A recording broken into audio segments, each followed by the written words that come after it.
الحمدللہ رب العالمین والصلاة والسلام علی سید الانبیاء والمرسلین اما بعد فاعوذ باللہ من الشیطان الرجیم بسم اللہ الرحمن الرحیم۔ الحمدللہ الہادی پروگرام میں نبی کریم صلی اللہ علیہ وسلم کی اطاعت و فرمانبرداری پر کلام چل رہا تھا، اور چونکہ یہ اطاعت و فرمانبرداری احادیث میں موجود احکام کو جانے بغیر مکمل نہیں ہو سکتی،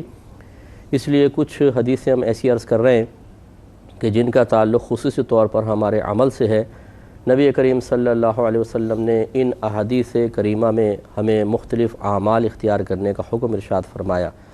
تو لہٰذا ہمیں ان کو اختیار کرنا ہی ہوگا، جس کی وجہ سے انشاءاللہ دنیا میں بھی بہتری ہوگی، برکات حاصل ہوں گی اور ہماری آخرت بھی محفوظ ہوتی چلی جائے گی۔ اسی ضمن میں پچھلے پروگرام میں آپ کی خدمت میں ایک حدیث عرض کی تھی۔ یہ مسلم کی روایت ہے کہ حضرت ابو طلحہ زید بن سہل کہتے ہیں کہ ہم گھر سے باہر برآمدوں پر بیٹھے گفتگو کر رہے تھے کہ نبی کریم صلی اللہ علیہ وسلم تشریف لائے، اور ہمارے پاس کھڑے ہو گئے اور فرمایا کہ تمہیں کیا ہو گیا ہے کہ تم نے راستوں میں بیٹھکیں لگا رکھی ہیں،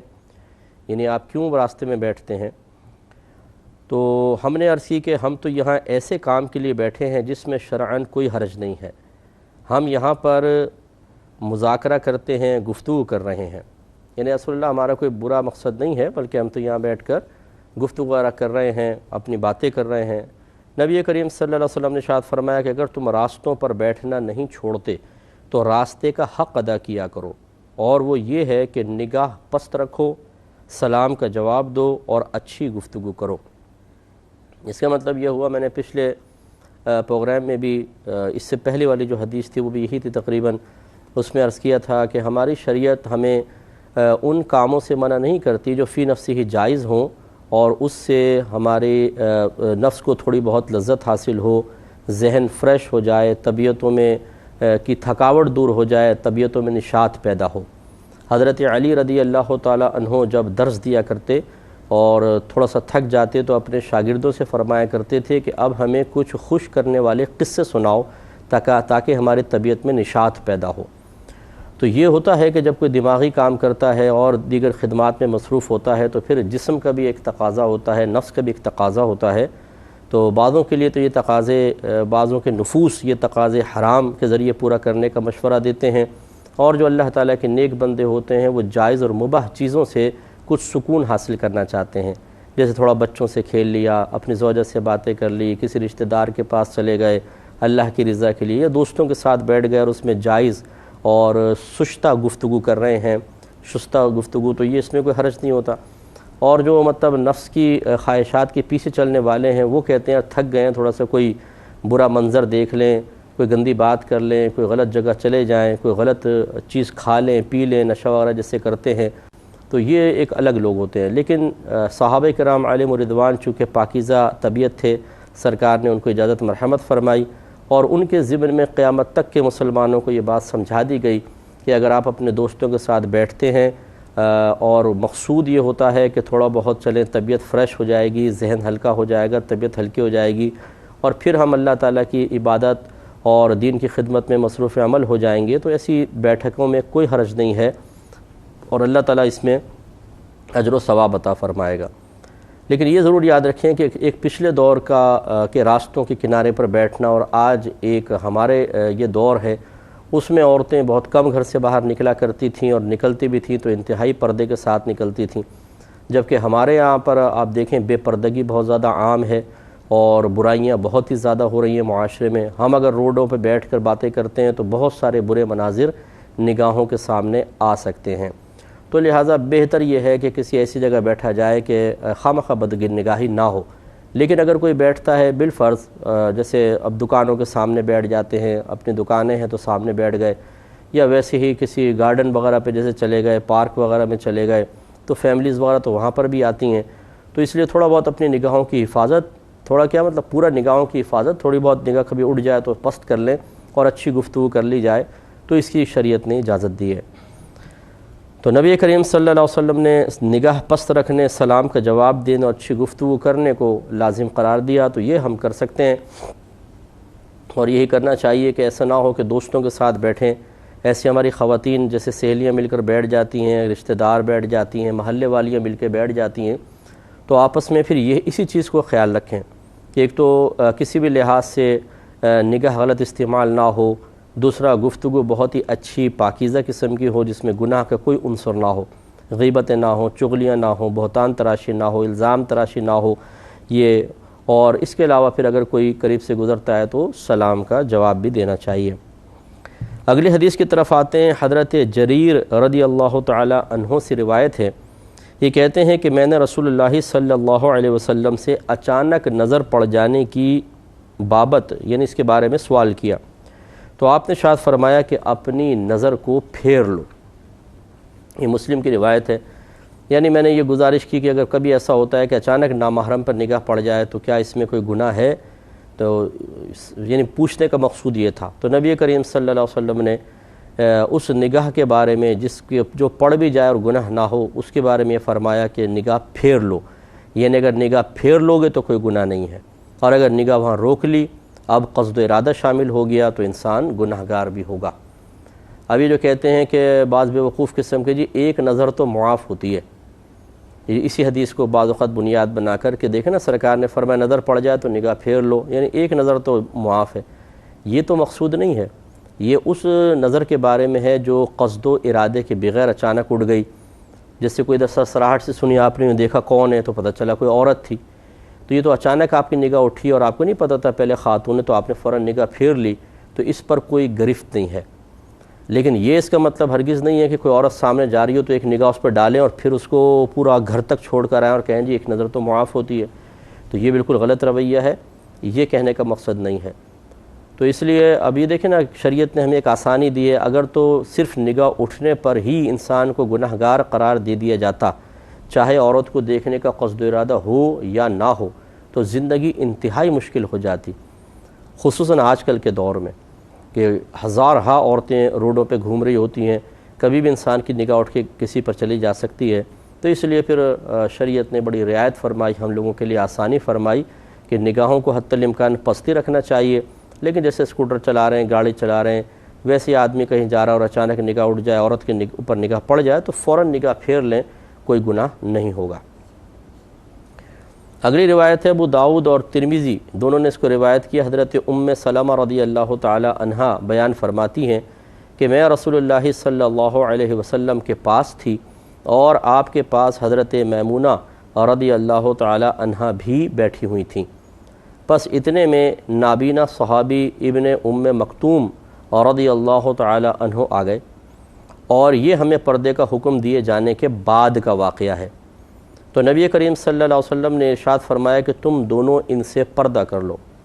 ہم نے عرض کیا رسول اللہ صلی اللہ علیہ وسلم کیا وہ نابینا نہیں ہیں؟ نہ وہ ہمیں دیکھتے ہیں اور نہ ہمیں پہچانتے ہیں۔ تو نبی کریم صلی اللہ علیہ وسلم نے دریافت فرمایا کہ کیا تم بھی نابینا ہو؟ کیا تم انہیں نہیں دیکھتی؟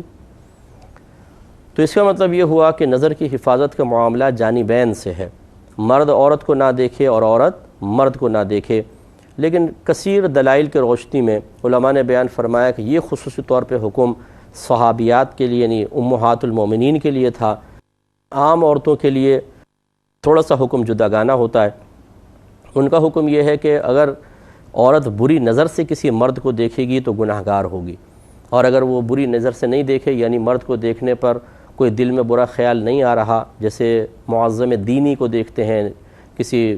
یا پروگرامس آتے ہیں دینی پروگرام، تو اس میں یا کسی نعت خان کو دیکھا اور دل میں کوئی غلط ارادہ نہیں ہے، برا ارادہ نہیں ہے، تو عورت کی گرفت نہیں ہے۔ لیکن مرد کے لیے سختی یہ ہے کہ وہ چاہے بری نیت سے دیکھے نہ دیکھے، چاہے سامنے والی اجنبیہ عورت کو بہن کی نگاہ سے دیکھے، ماں کی نگاہ سے دیکھے، وہ گناہ گار ہوگا۔ تو یہ تھوڑا سا نظر کا فرق ہے، اور یہ ضرورت کے تحت ہے، کیونکہ دیکھیں نبی کریم صلی اللہ علیہ وسلم صحابیات کو ساتھ لے جاتے تھے غزوات کے اندر، اور ان کا کام ہوتا تھا مریضوں کی تیمارداری کرنا۔ جب جنگیں ہوتی تھیں، زخمی سامنے آتے تھے، اب یقینی سی بات ہے کوئی نامحرمی تو سامنے نہیں آئے گا، تو پھر ان کی تیمارداری کرنا، حفاظت کرنا، ان کی پٹیاں وغیرہ کرنا، یہ عورتوں کی ذمہ داری تھی۔ تو یعنی عورتوں کے لیے تھوڑا سا نرم گوشہ ہے۔ وجہ اس کی علماء نے بیان فرمائی کہ مرد باطنی لحاظ سے کمزور ہوتا ہے اور عورت کی حیا بہت زیادہ ہوتی ہے، اس وجہ سے وہ اپنی حیا کی کثرت کی وجہ سے اگر نگاہ کو تھوڑا بہت آزاد چھوڑتی بھی ہے تو اس پہ اتنا اثر مرتب نہیں ہوتا جتنا مرد پر ہوتا ہے،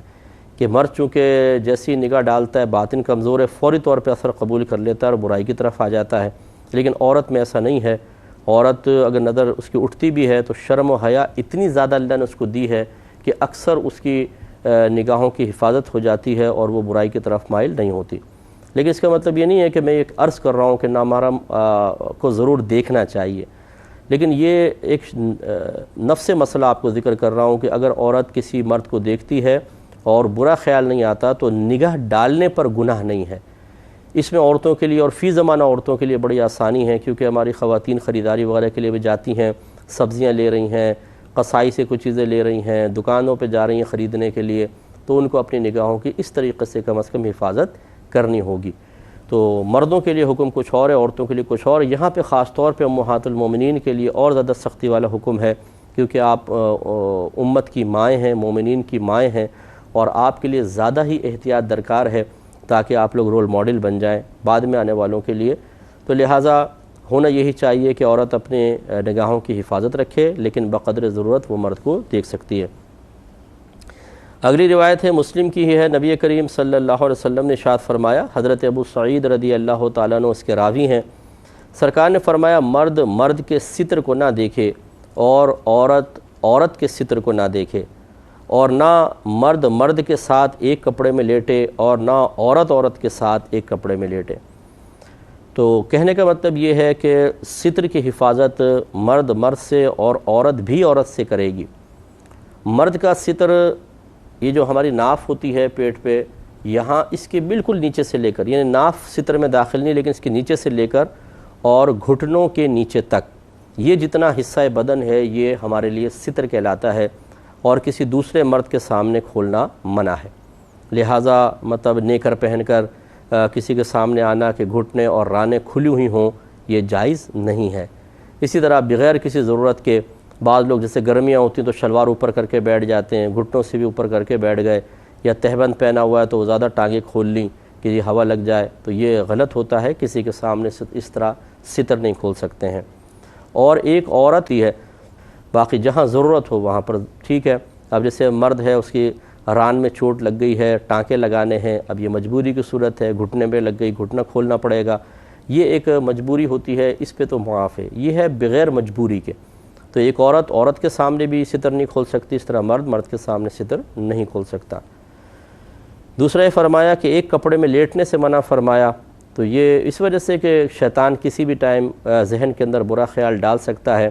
اس لیے میرے آقا صلی اللہ علیہ وسلم نے ارشاد فرمایا، جب بچہ 7 برس کا ہو جائے تو اس کا بستر علیحدہ کر دو۔ اسی طرح لڑکی جب بالغہ ہونے کے قریب ہو، جیسے 8-9 برس کی ہو جائے تو اس کا بستر علیحدہ کر دینا چاہیے، پھر ساتھ سلانا مناسب نہیں ہوتا ہے۔ یہ ہمارے مذہب کی تعلیم ہے جس کو ہمیں سمجھنا چاہیے اور اس کا خوب خیال کرنا چاہیے۔ بعض اوقات ہم ان چیزوں کو دھیان نہیں رکھتے، اور یہی چیزیں انسان کو بہت بڑے بڑے گناہوں میں مبتلا کر دیتی ہیں، خصوصاً جہاں جوائنٹ فیملیز ہوتی ہیں وہاں پہ زیادہ احتیاط کرنے کی ضرورت ہے۔ جیسے اب اگلی حدیث بھی اسی طرح کی ہے، بخاری و مسلم کی روایت ہے، حضرت عقبہ بن عامر رضی اللہ تعالی عنہ سے روایت ہے کہ رسول اللہ صلی اللہ علیہ وسلم نے ارشاد فرمایا کہ تم عورتوں کے پاس جانے سے گریز کرو، یعنی نامحرم عورتوں کے پاس جانے سے۔ ایک انصاری صحابے نے عرض کی، یا رسول اللہ صلی اللہ علیہ وسلم، شوہر کے قریبی رشتہ دار کے بارے میں فرمائیے۔ قریبی رشتہ دار، شوہر کے قریبی رشتہ دار مطلب اس کا بھائی، جیسے دیور ہے، جیٹھ ہے، شوہر کی طرف سے جو لڑکی کے رشتہ دار بنتے ہیں۔ اس نے پوچھا، رسول اللہ ان کے بارے میں فرمائیے۔ سرکار نے فرمایا کہ شوہر کا قرابت دار تو موت ہے۔ بعض لوگ اس حدیث کا ترجمہ ہم ون کے کیوں الفاظ ہیں، ہم ون کا دیور کر دیتے ہیں کہ جی دیور تو موت ہے۔ صرف دیور یہاں مراد نہیں، ہم ون کا لفظ جو ہے وہ ان مردوں پر بولا جاتا ہے جو شوہر کی طرف سے عورت کے رشتہ دار بنتے ہیں، تو وہ چاہے بڑا بھائی ہو، چاہے چھوٹا بھائی ہو، دیور ہو، جیٹھ ہو جیسے عورت کا، ان سب سے عورت کو بڑی احتیاط کرنی چاہیے۔ اور خصوصاً یہ سرکار جو فرما رہے کہ دیور تو موت ہے، یعنی یہ دیور یا جیٹھ جو بھی ہیں موت ہیں، مطلب کہنے کا یہ ہے کہ چونکہ ان کا گھر میں آنا جانا ہوتا ہے، رشتہ دار ہوتے ہیں، اور جو بھابھی ہوتی ہے وہ ان کے لیے مثل اجنبیہ کے ہوتی ہے، اور بہت سارے فتنے جنم لے سکتے ہیں۔ کیونکہ گھر میں آتے جاتے ہیں تو کوئی نیتوں پہ شک بھی نہیں کرتا کہ نہیں جی یہ تو گھر کے افراد ہیں، اور پھر انسان بدنگاہی کرتا ہے، کوئی اس کے نگاہ کے مفہوم کو بعض اوقات تو سمجھ جاتے ہیں، لیکن جو ذرا محتاط نگاہ ڈالے اور ذہن میں گندے تصورات لے کر آئے تو کیا پتہ چلے گا کہ کسی کے ذہن میں کیا چل رہا ہے، اور اسی سے پھر گناہ کے دروازے کھلتے ہیں۔ کتنے ہی کیسز آپ معاشرے میں دیکھتے رہتے ہیں، اور ہم تو چونکہ ایسے مفتی ورک کر رہے ہیں تو لوگ اپنے پرسنل مسائل ہم سے ڈسکس کرتے ہیں، تو بہت سارے ایسے ہو جاتی ہیں غلطیاں کہ آنا جانا ہوتا ہے گھر کے اندر، شوہر نہیں ہے، دیور آ گیا، جیٹھ آ گیا، اور پھر خطائیں اور گناہ جنم لیتے ہیں۔ اس لیے میرے آقا صلی اللہ علیہ وسلم نے نامحرم عورتوں کے پاس جانے سے منع فرمایا، یعنی جب وہاں پر کوئی اور لوگ نہ ہوں۔ ہاں رشتہ دار جیسے ہیں جمع ہو گئے گھر کے اندر، کوئی شادی کی تقریب ہے اور تقریبات ہوتی ہیں، عورتیں ایک طرف ہے مرد، اور پھر وہاں پہ کبھی کبھار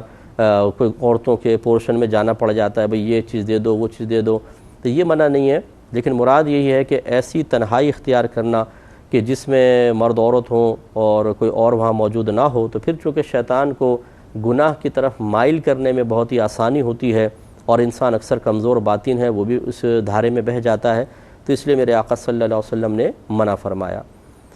اور یہ ہمیشہ یاد رکھیں کہ کسی بھی انسان کو اپنے نفس کے اوپر اعتماد نہیں کرنا چاہیے کہ جی میں تو ایسا نہیں کر سکتا ہوں، جن سے ہو جاتا ہے وہ بھی پہلے ایسا سوچا کرتے تھے۔ اس پہ انشاءاللہ کلام کریں گے نیکسٹ پروگرام میں۔ وآخر دعوانا ان الحمد للہ رب العالمین۔